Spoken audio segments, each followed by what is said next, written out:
What's the story, Morning Glory? What's the word, Hummingbird? Thank you so much for clicking on my channel and for joining me for this review of 90 Day Fiancé The Other Way, Season 6, Episode 11, Eat, Play, Lie. Let's get into Statler and Dempsey. Statler has absolutely no business being on anybody's trek across Europe with anybody. Statler right now is coming off as a very temperamental 3-year-old who is in serious need of a snack and a nap. The way Statler is acting is so incredibly obnoxious and immature. And I am taking into consideration all the things that she's been through. The fact that she was abandoned by her biological parents and being adopted and the feeling of, abandonment and neglect or all that stuff I'm taking into consideration. I am hyper aware of it because she is constantly reminding us of it. And I can sympathize with her. I can sympathize with her. But Statler, you're not the first and the only person to ever been adopted. There are so many people who have been adopted. There are so many people who've been abandoned by their parents. There are so many people who've been broken up with and dumped by their significant others. And they're not as obnoxious and as temperamental as you are. Statler, at some point, you're going to have to put on your big girl panties and understand that you are an adult and you have to control your feelings. There are times that we just have to try to make the best of whatever situation that we're in. And it seems like you don't understand that. You think that you have a pass to be rude and to be obnoxious and to be nasty to whoever because of what you've been through in life. And honey, we've all been through something. There's people who have been through situations much worse than yours, and they are a ball of sunshine and they are wonderful to be around. You need to take control of your emotions and your temperament, and you just have to slap on a happy face and make do and just make the best of the situation. So let's just get started with, okay, so at the very beginning of their segment, they're riding in the van, and this is at the part where Statler had just told Dempsey that she feels like Dempsey might be taking advantage of her. She's questioning the ownership or the title of the van. She thinks that, Dempsey might be trying to get over on her over some money because Dempsey didn't tell her that she had money saved, which was not that much money according to Dempsey. So it really wasn't worth mentioning. So she's like accusing Dempsey of trying to scam her or take advantage of her, not being honest with her, not being upfront with her, hiding information. And Dempsey begins to cry because she's like, I can't believe this is what you think of me. You think that I'm not a trustworthy person.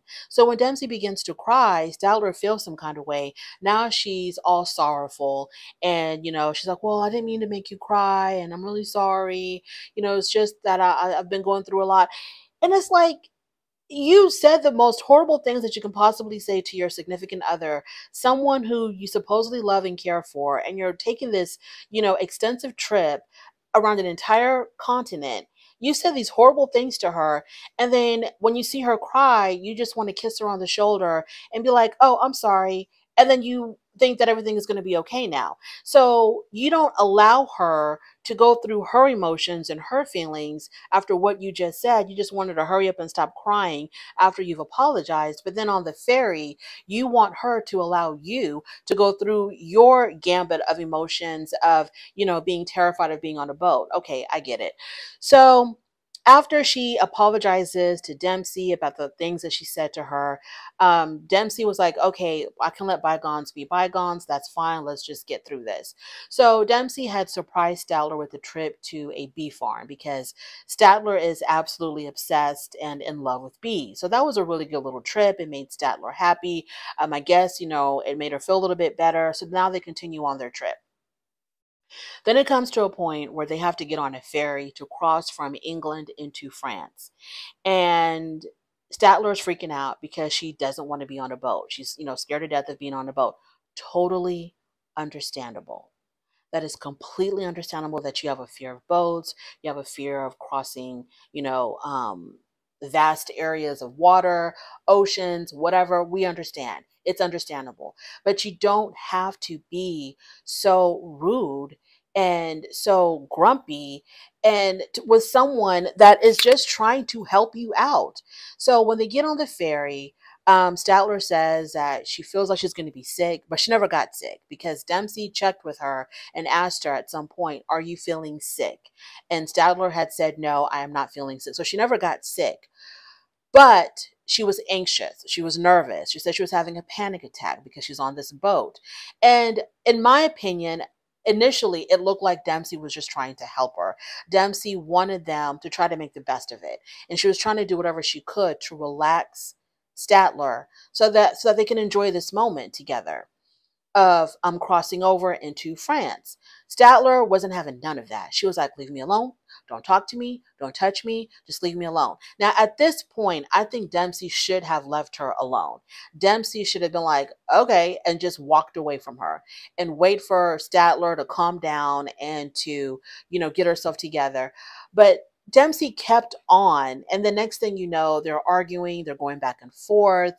Um, and it was really bad. It was really, really, really bad. And I wish that, like I said, I wish that Dempsey would have just left her alone. Um, and I'm thinking to myself, Dempsey, did you really think this through when you decided that you wanted to trek across an entire continent with this woman? Did Statler herself think this through? Because Statler is very moody. She gets, what anything, you don't even know like what starts her moodiness or what starts her grumpiness. Something will just come into her mind and she gets really into her head. And all of a sudden, Statler down. She's not going to want to talk. She's in a bad mood. And it's just like, you cannot take a trek across Europe with someone who is not willing to take control of their emotions and really try to make the best of it. You're going to go through ups and downs. This trip is not going to be perfect. There's going to be a lot of issues on this trip. And so you just have to make up your mind and and come to the decision and the conclusion that yes, we're going to go through a whole bunch of ups and downs. We're going to go through challenges. But you know what? We're still going to make the best of it because we're together. We're going to try to have fun as much as we can. Yes, we're going to have disagreements. We're going to have arguments, but you can't be like this. You can't be like this. You can be like terrified of the ocean and allow your partner to comfort you and to try to relax you and, sit because I think Dempsey wanted them to sit on the chair and to look across, at the ocean and enjoy the view and enjoy the moment. And like I said, Stellar just wanted to stand up and she said that she had to look at the horizon. She had to keep her eyes on the horizon so that she doesn't get sick. And then the thing that really kind of aggravated me was when Statler said that, beforehand, I don't know exactly when, but sometime in the past, she had sent Dempsey a bunch of articles on how to deal with someone who is going through a panic attack. And Statler says it's really evident that she didn't read the articles because she really wasn't, dealing with me properly. Oh my God. What did she do that was so bad? Like, what did you want her to do? Because she would try to talk to you. You didn't want to talk. I guess she wanted her just to leave her alone. Maybe the article said if someone's having a panic attack, hey, just leave them the hell alone and walk away. And maybe that's what she meant. But I feel so bad for Dempsey because I know that she's been looking forward to this trip. And now she is stuck with this negative Nancy who is gonna have her tantrums. And I think that the best way for Dempsey to handle these tantrums is to just ignore her, just keep quiet, don't engage, walk away, and wait for her to come back down. But wow, Statler, you're a lot. Statler, you're a lot. And I like you, Statler, but you're a lot. Moving on to Shakina and Sarper.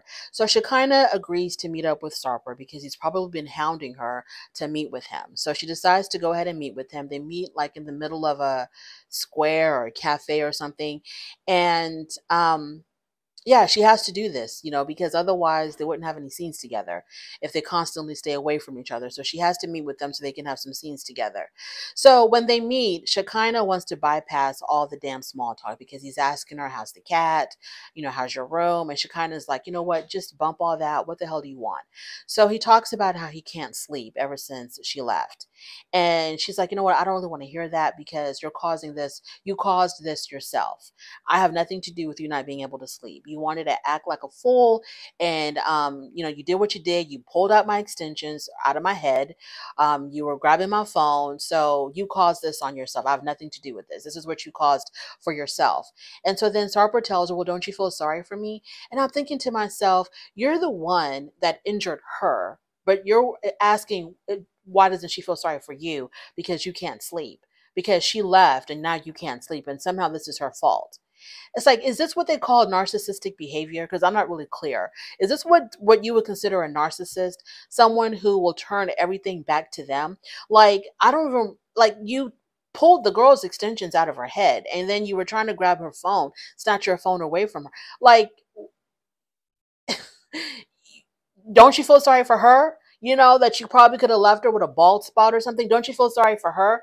So Shekinah tells him, well, you brought this on yourself, and she wants him to take accountability for being um explosive. She wants him to take accountability for his temper and his anger problem because he cannot control his anger. He's out of control. And I don't know if Sarper really realizes that he has an anger issue. This is deep. This is horrible. Then she tells him about how she was in a previous abusive relationship because Sarper is trying to convince her that, love will conquer all. I love you. I can't live without you. And that should be enough to bring her back.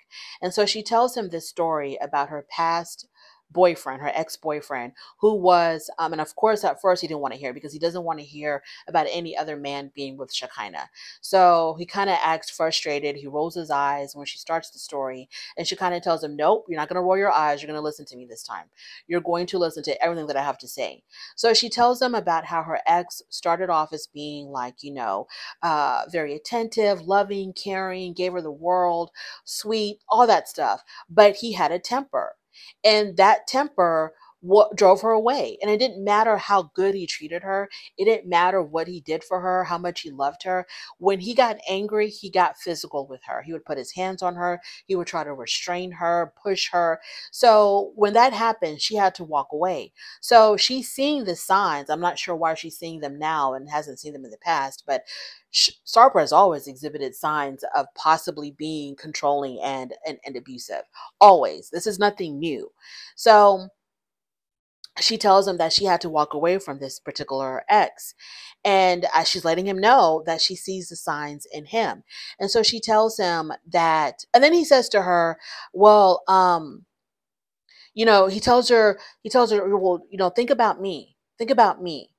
And he meant, think about how much I love you and how much I need you and how much I want to be with. It's like, Sarper, that doesn't even matter. Don't you understand it?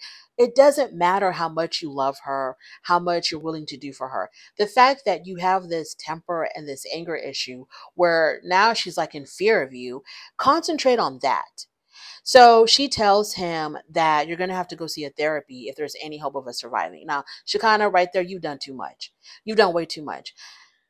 You need to leave this person, Shekinah. If this is a real relationship, which, the jury is very much still out on that. If this is a real relationship, you need to walk away from this man. You need to leave him. You need to go away, and break up with him and never see him again. Because I don't know if therapy is, because when she told him, you're going to have to go to therapy if you want us to work out, he asks her, are you going to come with me? It's not about Shekinah, Sarper. It's not about Shekinah. You need to take care of this for yourself. Okay, you need to take care of this for yourself. You don't want to end up in jail for going too far with a woman. You need to do this for yourself. It's got nothing to do with Shekinah. And so I'm surprised that she's willing to give this man another chance. I wouldn't do it. I wouldn't do it. He can go to therapy. He cannot go to therapy. It won't make any difference to me because I'm no longer going to be involved with him. Moving on to Matalia and James. So their whole thing was Matalia finally confronting James about him not wanting to have children. So she heard this from a third party. A friend of theirs, I guess, had told her, someone named Adele had told Matalia that James did not want to have kids, period, full stop. So she has been carrying this information and has yet to confront him about it. Now, I felt like obviously James should have talked to her about it before talking to Adele. And I thought that, James needed to bring this up to Matalia and not have Matalia bring it up to him. So they go out on the beach and she tells him she knew that she had to approach him really gently and kindly, to really get any information out of him and to make this a productive conversation. Because if she came to him already on 10, it wasn't going to go anywhere. And, Matalia has a temper. So she approaches him very calmly, and she says that Adele told her that James had mentioned he didn't want to have children. And James, you can tell James was really thrown off by this. He was not expecting this at all. So he said that he had mentioned it to Adele, but it was just in passing. So once again, he's minimizing it. Okay, he doesn't want to just come up and say, I don't want to have children, I don't want to be a father, parenthood does not interest me at all. But anyways, so she asked him, is it, you don't want to have children like just for like right now, or you don't want to have children at all? And he says that he's leaning towards not wanting them at all. And he talks about the state of the world is really toxic. There's wars going on everywhere.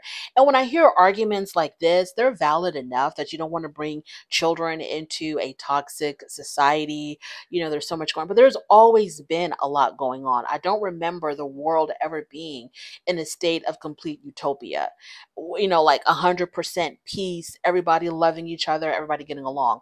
The world has always been in turmoil. There's always been wars. There's always been all kinds of crazy things going on, and that will never end. So that's not a really good argument for not having children, because it's always been this way and people have always had kids. So that's just an argument of, that's just someone who doesn't want to have kids. That's just someone who doesn't want to have kids, but um, doesn't want to take accountability of saying, I just don't want to have children. They want to blame it on something else. Like, oh, I would love to have kids, but the world is in such a crazy state right now. It wouldn't be fair to bring children into this mess. No, you just don't want to have children, whether we're in a state of mess or we're in a state of utopia. You just don't want to have children. So he talks about that. And then he says that he doesn't know if he can even take care of a kid and Matalia while living in Indonesia. And I thought at that moment when he said that, he was kind of like dropping this little tiny manipulative hint, kind of like, well, because he said in Indonesia. So it's kind of like, because like I said, I don't think he wants to be in Indonesia, period. But now he might use this kid thing as a way to lure her back to the United States. Like, he's dropping this little tiny crumb to see if she's going to pick it up and say, oh, so you mean if we go back to America, we can possibly have children? So she didn't bite. Okay, she did not bite. She did not pick up the crumb. And so Matalia said that in Indonesia, having kids helps to make your relationship stronger. And I don't know if that's true or if she was just using that as a tactic to convince him to have children. But children just do not make a relationship stronger by any means. They test a relationship. If nothing else, having kids will test and challenge your relationship. And I guess if you go through the test and you overcome the challenges, maybe then you'll be stronger at the end. Maybe that's what she meant. So, James tells her, well, we don't need to have a child to make our relationship stronger. We can make it stronger on our own. So Matalia says, when we first met, we talked about having kids.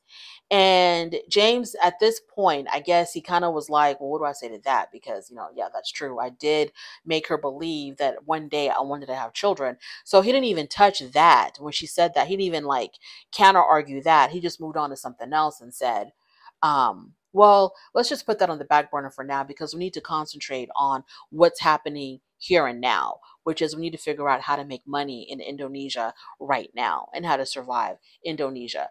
So I don't know. I just feel like I don't think he wants to have children, period. And he should just tell her that.